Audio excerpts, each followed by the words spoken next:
to integrate over the entire period of Dr. Manmohan Singh's prime ministership, growth was quite substantial, and there was a recovery which was coming into play towards the end of his time, brought about by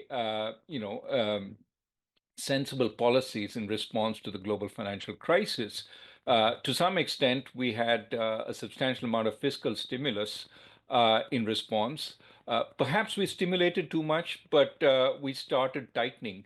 Mr. Chidambaram came into the finance minister's office, and we saw a tightening of the fiscal, perhaps just before the taper tantrum hit us, and helped us manage the taper tantrum somewhat better because of those policies. Even as prime minister, he was open to criticism and actually was willing to hear it and act upon it. He was an economist in a sense, because as you pointed out, in the initial reforms he carried out, you had to have faith in the theory, that the theory would work, that in the face of a currency crisis, you liberalized imports. Ordinarily one would think that would suddenly boost imports and you would have more of a problem. But he saw that as part of a package which would set India on a new course. And I think, we've had 3 decades of robust growth since then. 6% by and large, something nations would kill for. And I think he laid the foundations for that, of course, along with Prime Minister Narasimha Rao. But the initial reforms when he was finance minister, I mean, that is huge, and it still plays out today. Dr. Manmohan Singh had great regard for the Reserve Bank of India. He'd understood that the Reserve Bank is a treasure trove of knowledge. If he wanted an opinion from an outside government source, he always sought the RBI's opinion, like I said, about the FDI in single brand retail. He sought our opinion about the land acquisition bill. He sought our opinion about the NREGA expansion. And you also, once he asked me sometime, about 6 months after I'd got into the Reserve Bank, why is everybody talking about the Reserve Bank policy? And I just kept quiet. Then he said, something as if he spoke to himself. He said, the RBI is a great institution. Everybody should not be talking about what the RBI ought to be doing. There was this big issue about foreign direct investment into single brand retail. And the RBI was unconnected with that the policy. But Dr. Manmohan Singh called me one day and said, can I have RBI's opinion on this? I was a bit surprised because that, of course, as I recall, was quite contentious and controversial.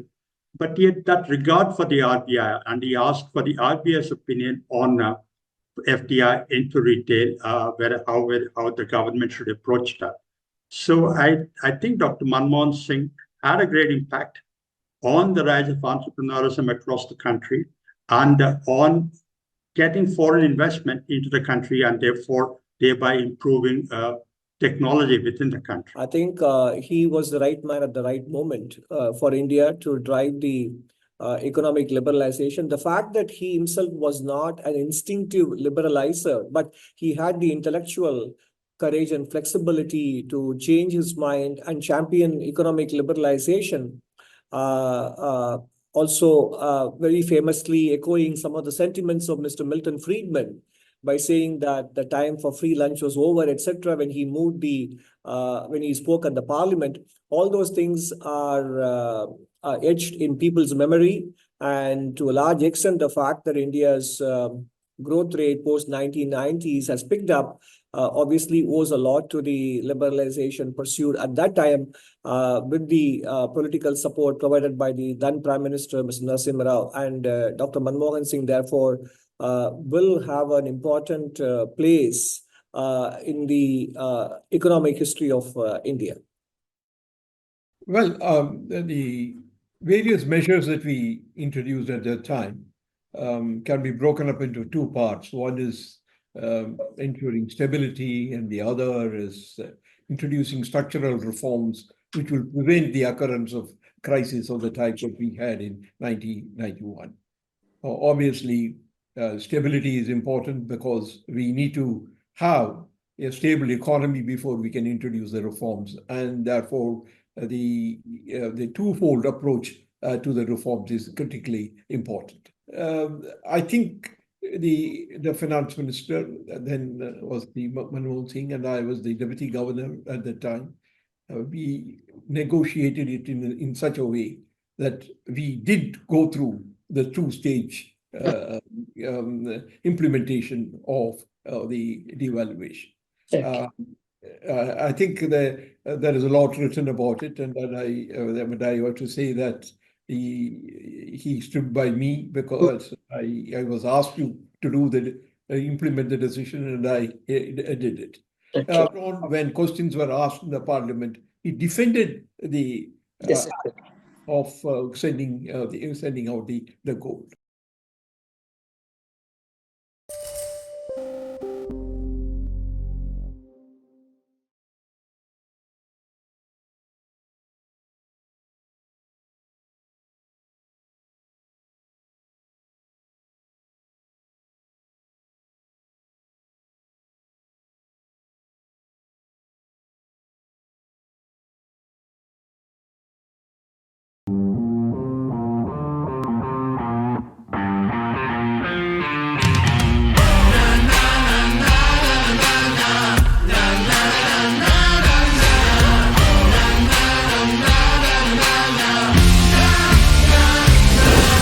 Make informed decisions with comprehensive analysis on the go.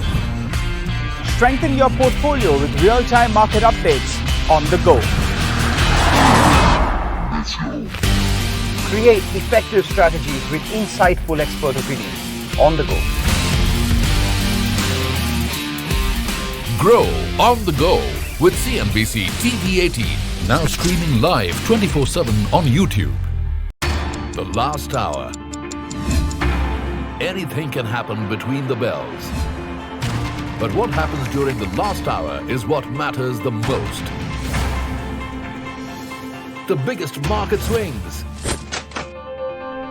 A close-up look at what's driving them and how the investors are reacting.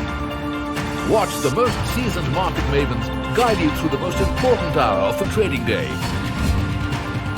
NSE Closing Bell. At these times, only on CNBC-TV18 and CNBC-TV18.com. Hey, thank you for watching this on CNBC-TV18. Hope you liked it. For more such interesting news and updates, follow CNBC-TV18 on all the social media platforms.